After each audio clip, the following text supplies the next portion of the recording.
Well, it's the big one now, race number 3. It is the start of the pick 6 and leg 1. It's a maiden plate for fillies and mares, and this is over the distance of 1400 meters. Now, it looks like a highly competitive race to kick off this pick 6, and I think you'll do exceptionally well if you try and get through with the minimum spend.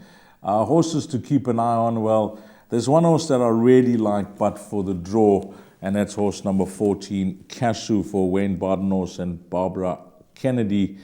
I really liked the way she ran last time out when they stepped up in distance over 1400 meters. She ran second behind Hot Strike. From that form line, Hatter and Roy's Rocker raced on Monday at Hollywood Bets Gravel, and they finished first and third respectively. We'll leave Warren Kennedy with the job of trying to overcome the draw.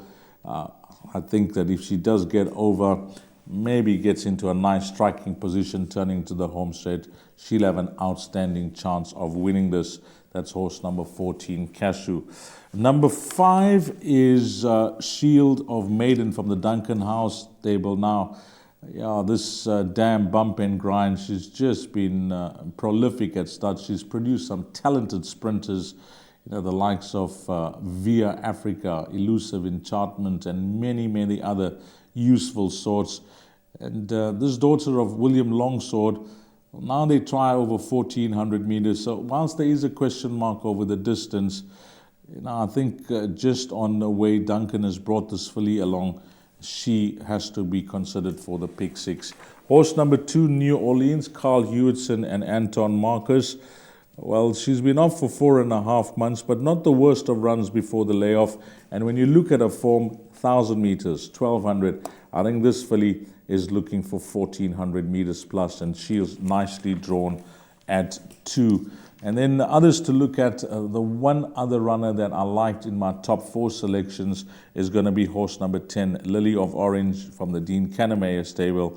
I think there's plenty of scope for further improvement to come, and she does come to KZN with Cape Form, having raced over 1,200 meters at Kenilworth. And then one runner, it'll be remiss of me not to mention, horse number 13, Bay Breeze. It is for the Bayer Racing Syndicate. And last time out, Garrett mentioned that from the poor draw, he was going to drop her out and let her run on and see how she goes. And it was a fair run, although she was 10th in that race. She wasn't too far behind them, 5.5 lengths. We've engaged the services of Samanga Kumalo, and now that she's fit, got the experience, we're expecting a good run from her, and I'm suggesting to include her in all bets, trifectas, quartets, and if you're playing it wide in the pick 6, include horse number 13, Bay Breeze. But the runner I like here is horse number 14, Cashew, and I think if things work out for her from the draw, she will no doubt be the filly to beat.